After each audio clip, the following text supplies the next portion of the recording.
হুয়া আ'লামু লিমানিত্তাকা। কে আল্লাহকে বেশি ভয় পায় এটা কে জানেন? আল্লাহ জানেন। নিজের বুজুর্গি নিজে ঝাড়বেন না। রাতে তাহাজ্জুদ পড়ছি তো, এখন চায়ের দোকানে বসে বলবে কেমনে তাহাজ্জুদ পড়ছি জুমে। জুমের কে? এই রাতে একটু ঘুমাইতে পারিনি। মানে হে বুঝাইতেছি কি করছে? তাহাজ্জুদ পড়ছে।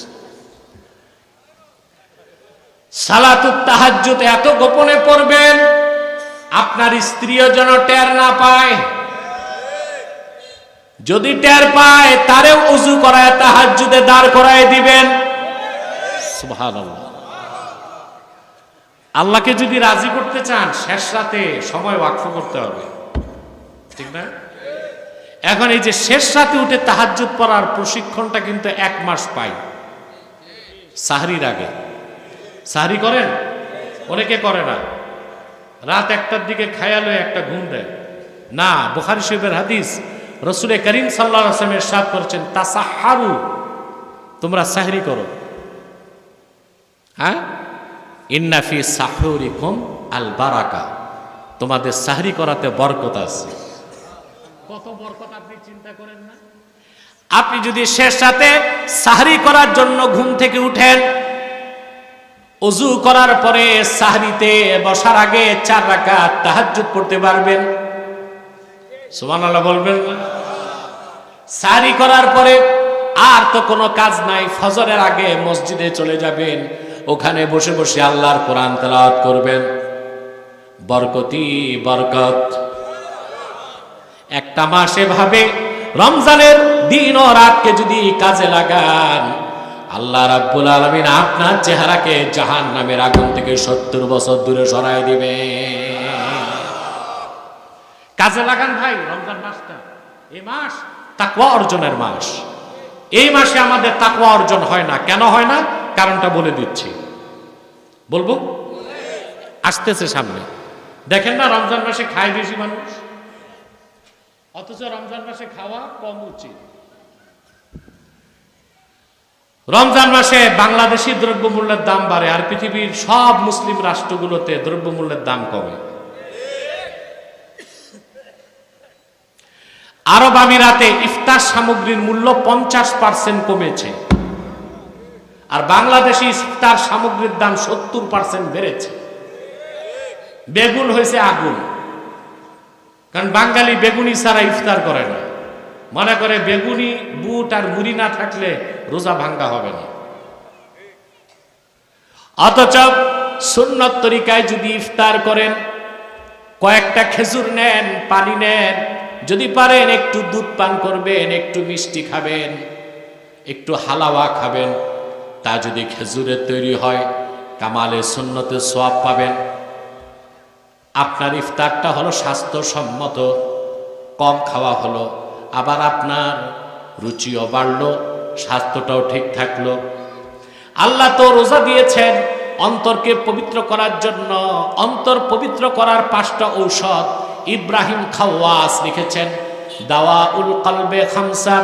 মানুষের অন্তর যখন রোগাক্রান্ত হয়ে যায় তা নিরসনের জন্য 5টা ঔষধ। তার প্রথমটা হচ্ছে তিলাওয়াতুল কোরআনি বিত্তাদাব্বুর, চিন্তা ভাবনা করে কোরআন তেলাওয়াত করা।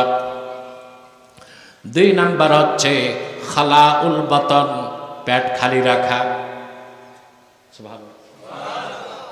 3 নাম্বার হচ্ছে কিয়ামুন ফিল লাইল, শেষ রাতে তাহাজ্জুদ পড়া।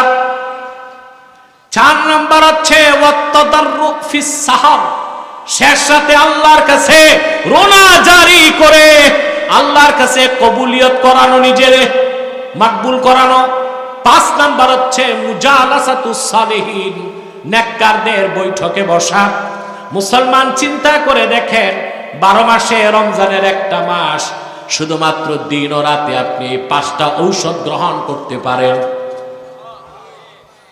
প্রথম হচ্ছে তেলাওয়াতে কোরআন। আপনি খতম তারাবিতে সারা রমজানে 30 পারা কোরআন শুনলেন।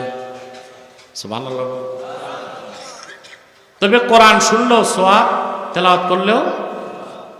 আর কোরআন যদি কেউ বুঝে তা শুধু সওয়াব না, ওটা হচ্ছে সোনায় সোহাগা। সুবহানাল্লাহ। আমি একটা জিনিস করি, আপনাদের দেশে আলেমদেরকে বলবো, হাফেজ আর খতিবদেরকে বলবো, আপনি যেই পাড়া থেকে তেলাওয়াত করবেন ওই পাড়াতে আল্লাহ কি বলেছেন মূল বক্তব্যগুলো জনগণকে শোনান। 15 মিনিট, কয় মিনিট? এটা করেন আপনারা? আমি যখন মসজিদে থাকি তারাবির আগে যেই পাড়া থেকে তেলাওয়াত হবে ওই সূরা, ওই কোন সূরা, ওই সূরার ফজিলত কি, মূল বক্তব্য কি, একটা দুইটা শিক্ষা আমি জনগণকে শোনাই। পুরা কোরআন শরীফ না বুঝলো কিছু শিক্ষা তো পেল। কথা তা মসজিদে উচিত তারাবির সময় ইমাম বা খতিব সাহেবকে থাকা, কারণ হাফেজ যারা তারা তো অনেকেই পুরা আলেম হওয়ার আগে হাফেজ হয়, আলেম হতে তো টাইম লাগবে তাদের। এই কাজটা কার? ইমাম বা খতিবের। যদি ভালো আলেম হয় তিনি নিজে পুরা পাড়াটা পড়বেন, মূল বক্তব্যটা জনগণকে আগে বলবেন যে আজকে আমরা যা তেলাওয়াত করব এখানে এই বক্তব্যগুলো আসবে। সুবহানাল্লাহ। আর ইমাম সাহেবের যদি রোজার দিন দাওয়াত থাকে মাগরিব থেকে এশা 4টা, তো পড়বে কখন, বলবে কখন? এ তো টানাটানি থাকবে, ঠিক না? ইফতার উত্তর পাড়ায়, ইফতারের পর দক্ষিণ পাড়ায়, এশার আগে পূর্ব পাড়ায়, এশার পরে পশ্চিম পাড়ায়, এক রাতে 4 দাওয়াতে চক্কর দিতে দিতে না পড়তে পারলো না কিছু বলতে পারলো। ইমাম সাহেবরা রমজানে দাওয়াত খাইয়েন না, বলবেন যা খাওয়াইতে হয় টাকা দিয়ে দাও। কি বল, তা খাওয়াইতে হয়, আমিও খাবো আমার ফ্যামিলিও, ঠিক কিনা? হ্যাঁ, দাওয়াত কই পাইছি। আপনারা যে দোয়া করেন না আগের মতো, এই জন্য দাওয়াত কমে গেছে। আলেম ওলামার দাওয়াত কোনোদিন কমবে না। মনে রাখবেন, কোন ম্যাজিস্ট্রেট, কোন উকিল, কোন অ্যাডভোকেট, কোন এমপি না খেয়ে মরতে পারে। বাংলাদেশের আলেম বড় হোক ছোট হোক না খেয়ে মরবে না, ইজ্জতের সাথে সম্মানের সাথে খেয়েই মরবে। এটা হচ্ছে আল্লাহর কোরআনের সাথে সম্পর্ক রাখার একটা ফজিলত।